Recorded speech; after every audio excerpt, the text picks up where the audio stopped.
दोस्तों, क्या हाल है सभी के। और भाई आज हम निकले हैं एक छोटी सी राइड पे। और भाई आज हम जा रहे हैं नारनौल डोसी की पहाड़ी। और एक भाई और मेरे साथ है जो कि पीछे आ रहा है भाई। और आज हम दोनों साथ में जाएंगे और मौसम एक नंबर है भाई। तो यहाँ से हमारी ऑफिसली एक संडे राइड स्टार्ट होती है। और भाई पीछे 2-3 वीडियो में लोगों के इशू आ रहे थे कि मैं भाई बहुत आराम से बोल रहा हूँ, बहुत आराम से बोल रहा हूँ। तो भाई अब मैं थोड़ा सा लाउड बोलने लग गया हूँ। और क्योंकि थोड़ा सा अब ज़्यादा टाइम हो गया है तो थोड़ा लाउड बोलना शुरू करना पड़ेगा। जो कैमरे के सामने डर है वो निकालना पड़ेगा। और अभी चलते हैं भाई नारनौल डोसी की पहाड़ी, वहाँ के व्यू दिखाते हैं। मौसम एक नंबर का हो रहा है कति गच। चलो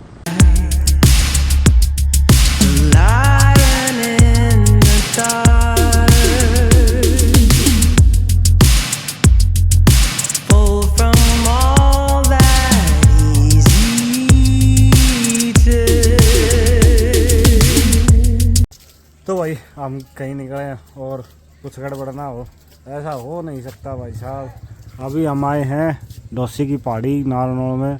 और भाई साहब हम गलत रास्ते से आगे, मेरे मौसी का लड़का आया हुआ है, कज़न ब्रदर आया हुआ है, वो किसी दूसरे रास्ते से चला गया और मैं किसी दूसरे रास्ते से हूँ। अब देखें ये पूछ के आया भाई साहब क्या इन्फॉर्मेशन लेके आया। बता भाई क्या इन्फॉर्मेशन है भाई साहब। अपन गलत है, अपन दूसरे वाले रास्ता पकड़े हुए। अच्छा इसका दूसरा 52 मोड़ वाला रास्ता वो। अच्छा तो पूरा रास्ता जाएगा कहाँ से? अब इधर तो सीधे निकला है, टर्न होगा सीधा। तो हमको रास्ता मिल गया है, हम चलते हैं। गूगल माता का सहारा नहीं लेंगे क्योंकि ये हमें भटका देती है। हम चलते हैं अपने सारे। चलो तो जी पहुंच गए हैं डोसी की पहाड़ी। और नाम खूब सुना था, आज देख ली भाई। बाकी फ़ोन से दिखाऊंगा, फ़ोन से अच्छे से दिखेगी क्योंकि इसमें वाइड एंगल इतना हो जाएगा, डिटेल्स आती ही नहीं है इसमें। तो फ़ोन से स्विच करते हैं हम, फ़ोन में आएंगे अब, फ़ोन से देखेंगे आप जो भी देखना है आगे का। एक कुंड ये है भाई, हालत तो खस्ता है इसकी, मेंटेनेंस की ज़रूरत है इसको। कुछ ऐसे हालात हैं इसके। अरे सांस चढ़ क्या रहे भाई, क्या हाल है सर? क्या हाल है सर? बढ़िया हाल अच्छे हैं। एक चीज करने का मन है, किसी को दिखाई दिया? हाँ, 3 मुंह वाला बंदर। पत्थर मार दूं? मार दे मत। मधुमक्खियों का छत्ता है बड़ी वाली, और मेरा मन है इसमें पत्थर मारने का। बल्लू भाई जेल से फरार। देखो बलविंदर भाई। तो भाई हालत खराब है। मैं केदारनाथ पे रहा था, इतना तो तंग नहीं है जितना यहाँ पे हम तंग हुए हो रखे हैं। एक तो गर्मी भाई, ऊपर से मौसम। एसी का रिमोट किधर दिया रे? वो भाई दादरी भूल आए। अब समय ऐसा है, मेरे को पत्नी बिठा ले चलो। अच्छा घोड़ी बैठने की उम्र पत्ती बैठने का। भाई आज अरे के पूरी बनाओ आज, तो आज पूरी कराऊंगा आज भाई की एक डील करा जा कि पहले सांस ले लूं फिर बात करेंगे। ठीक बंद करो। आते मैं मस्त नींद ले लेता हूँ। आई कांचा ठेठ नीचा से होए कार कि मैं सीखो काम सीखो है। मैं था बड़ी उम्र का। पहाड़ियाँ थोड़ी दुर्गम है तो इसलिए चलने में थोड़ा कठिनाई हो रही है। ये मेरा करण अर्जुन आएंगे भाई। करण अर्जुन आता तो आप चल जाएगा भाई साहब। भाई ऐसा सिस्टम है किसी की दोनों भाई का। आगे जो ठंडी ठंडी सीढ़ी सीढ़ी होती है हवा मजा आवा। तो भाई जब बाइकर पहाड़ियों में आते हैं तो बॉडी का सारा इंजन ऑयल गर्म हो जाता है। देख लो भाई, तेरे को क्या लगा था इतना आसान है? ये बाइक में 500 रुपये का तेल डला के तू इधर 5000 की हवा। हाँ क्या तूने क्या सोचा था भाई? हल्के में ले रखा था। हाँ भाई इसीलिए इसको डोसी का पहाड़ बोलते हैं। तो जी अभी है सामने दरवाज़ा जहाँ से एंट्री होगी माता के दरबार में। और भाई ये द्वार ये समझ लो कि हमारे लिए स्वर्ग का द्वार हो गया है। इसके देखने के बाद हमको कटाई जाएगा थोड़ा सा मन में हमारे शांति आई है, क्योंकि ये पिछले 1 घंटे से हम चल रहे हैं, कुछ दिख ही नहीं रहा। देखो भाई,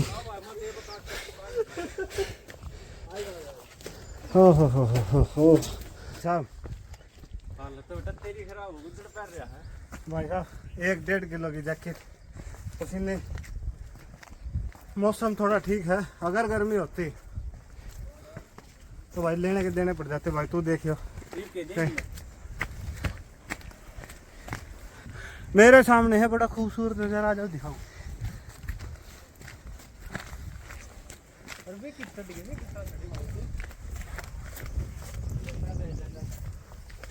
राजू बोलो भाई साहब,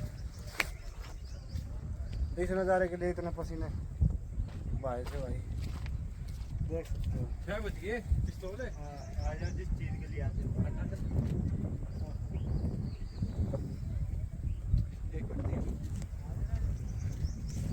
को तमिलनाडु या कर्नाटका में एक पहाड़ है जो कि ऐसे कुछ पहाड़ दिखते हैं, वो उनमें ऐसी रॉक फॉर्मेशन है, और वो नारनौल वाला रोड है भाई।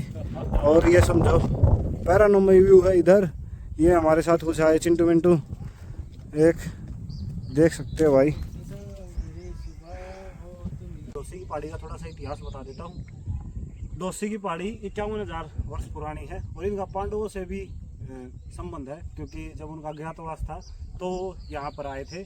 और यह ऋषि च्यवन की तपोस्थली है। इसको माना जाता है भाई ये उनकी तपोस्थली है, वो विकिपीडिया पे यही बताया जा रहा है।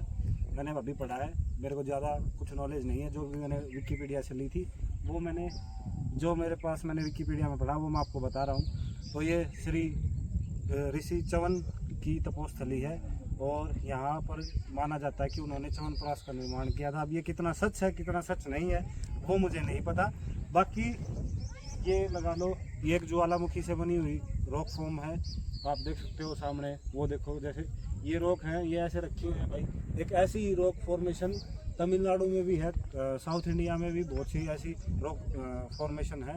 और भाई ये समझो कि ये इकलौती पहाड़ी है जो कि ज्वालामुखी से बनी हुई है। जो ज्वालामुखी के जो फटने के बाद जो रॉक फॉर्मेशन थी वो इस पहाड़ी है, जो हरियाणा में इकलौती है। और भाई आगे छोटे मोटे जो भी नॉलेज है वो मैं आपको आगे जाके बताऊंगा। जितना मेरे को अभी पता था, जितना मैंने विकिपीडिया पे पढ़ा था वो मैंने आपको बता दिया। चलो तो भाई पढ़ सकते हो महर्षि च्यवन मंदिर डोसी धाम। और आप स्क्रीन पॉज करके ये जो भी है 1898 ईस्वी में हुआ था, जितना भी है, अगर आपका इच्छा करती है आपके इच्छा अनुसार इसको पढ़ सकते हैं। बाकी 1898 ईस्वी में हुआ था। सन 2008 में श्री नरेंद्र प्रकाश जी दिल्ली मिडलैंड फैक्ट्री ने च्यवनप्राश मंदिर डोसी धाम सुनो जिस ढंग से इसका जीर्णोद्धार किया था। तो सर सुंदर भाई साहब, अति सुंदर।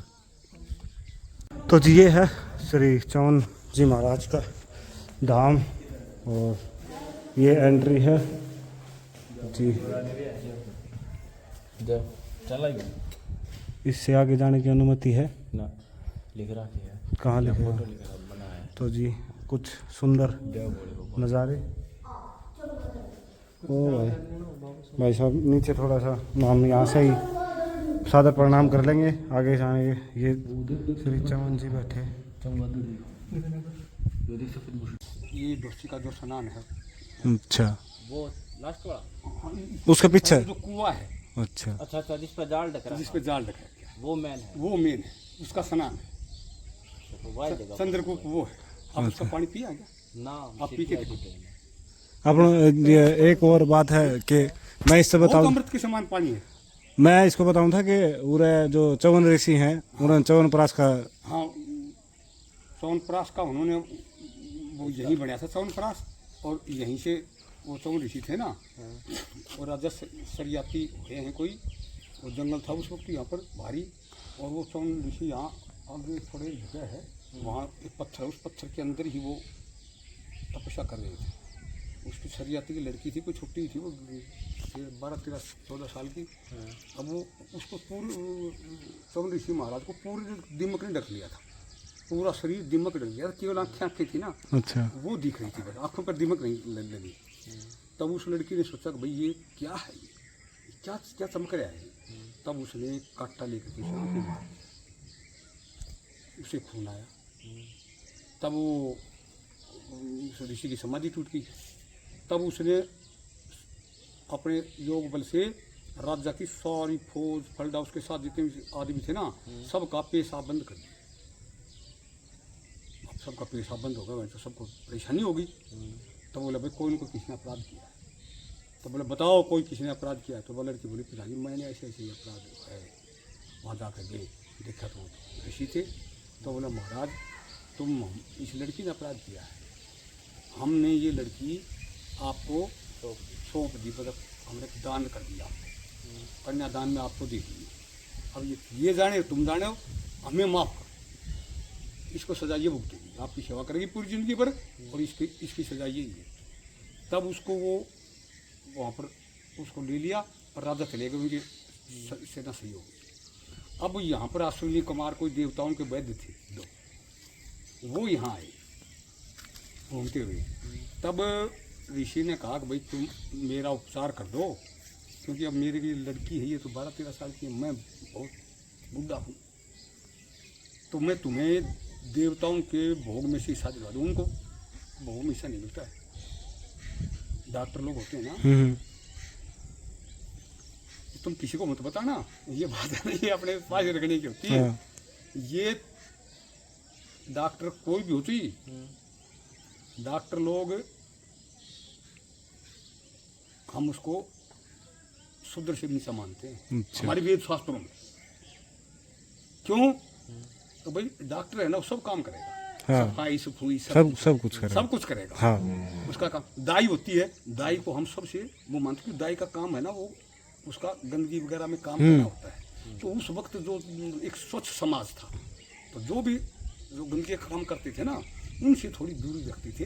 अब भाई ये गंदगी काम करते हैं, इनको कोई भी रोग लग सकता है, तो ये कभी हम इनसे रोगी न हो जाएं, तो इसलिए उनसे थोड़ा सी दूरी बनाए रखते, इसलिए उनका थोड़ा सम्मान कम था। और आज भी वो बात है, तो पशुओं के डॉक्टर हैं अब भाई वो देखो वो उनका काम है? तो वो उसी तरह से समाज के अंदर इनका थोड़ा सा मान सम्मान कम था। तब उन्होंने कहा मैं तुम्हारे को पूरा सम्मान दिवा दूंगा। तब उन्होंने कहा भाई ठीक है।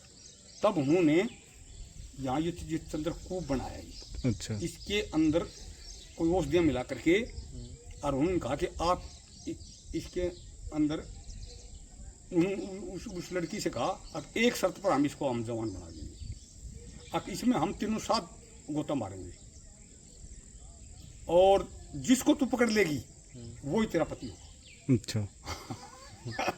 भाई अब तू देख ले, पहचान ले, भाई तेरा कौन सा पति है, वो जवान होकर निकलेगा।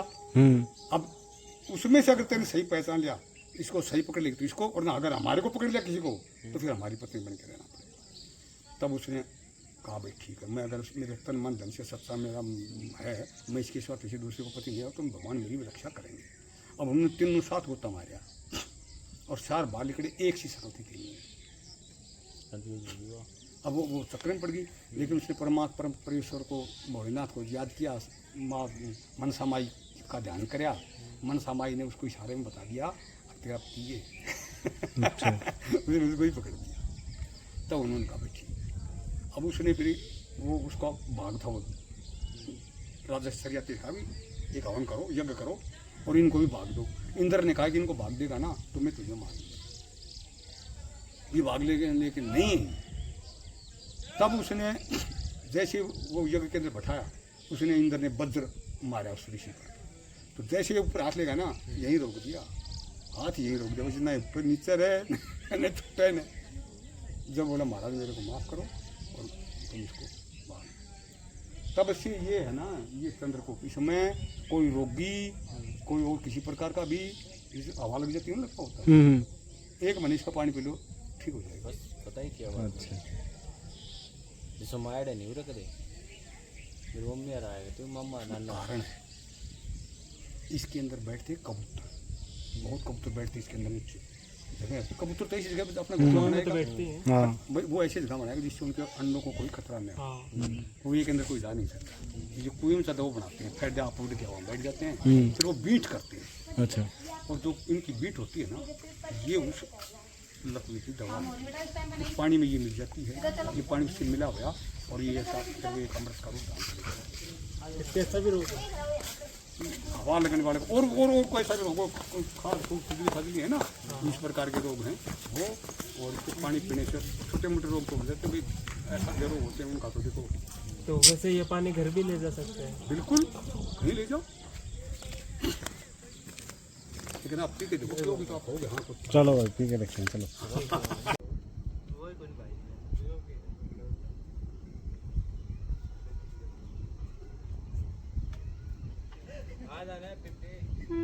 तो भाई घूम घाम के आगे हैं और पहाड़ी का जो भी व्यू था एक नंबर था भाई। हरियाणा टूरिज़्म प्रमोट करना चाहिए, और भाई जिसको नहीं पता तो उसी की पहाड़ी आओ, घूमो, देखो भाई, बढ़िया बढ़िया जगह है। जब श्रावण मास शुरू होगा तब आप यहाँ पे आना, एक नंबर के सुंदर नज़ारे होंगे भाई। अभी देख सकते हो मेरे सामने कैसा नज़ारा है, बिल्कुल वादियों जैसा। देख लो भाई, ये अपनी बाइक, ये सेकंड अपनी बाइक, वो तीसरी अपनी बाइक, ये अपना भाई, ये अपना भाई, एक वो भाई कोक लेते हुए। तो जी पेट्रोल डलाएँ, तो जी पेट्रोल डलाने रुक गए हैं, और भाई मौसम हो गया ख़राब। ये लगा लो, देख लो भाई, बिजली कड़क रही है भाई, अभी कड़की थी बड़े ज़ोर से। बाकी सीन ये है कि हम चल पड़े हैं घर की तरफ, और भाई GoPro लगाने का, DJI ओस्मो एक्शन लगाने का कोई फ़ायदा नहीं है, क्योंकि रात में कुछ दिखना तो है नहीं, और मैंने मेरे पास माइक नहीं है, तो माइक की बिना माइक के कुछ वीडियो नहीं बनेगी। तो भाई अभी चलते हैं घर की तरफ। मेरी बाइक दे रही है 90 किलोमीटर का पेट्रोल अभी बचा हुआ है, 30 की माइलेज दे रही है। बाकी भाई साहब की बाइक 66 की एवरेज दे रही है भाई, मीटर बता रहा है कि 66 की एवरेज है, बाकी पता नहीं कितने की एवरेज है कितने नहीं यार, 66 की एवरेज। और आज का कैसा रहा छोटी सी राइड भाई साहब। भाई दोषी की पहाड़ी गए थे, वहाँ तो थोड़ा सा भाई हालत ख़राब होगी, और भाई अब घर पहुँचते हैं क्योंकि मौसम हो गया ख़राब, और जल्दी जल्दी घर पहुँचते हैं। देखो भाई घर वालों के फ़ोन आ गए, चलो चलते हैं। देखो देखो देखो,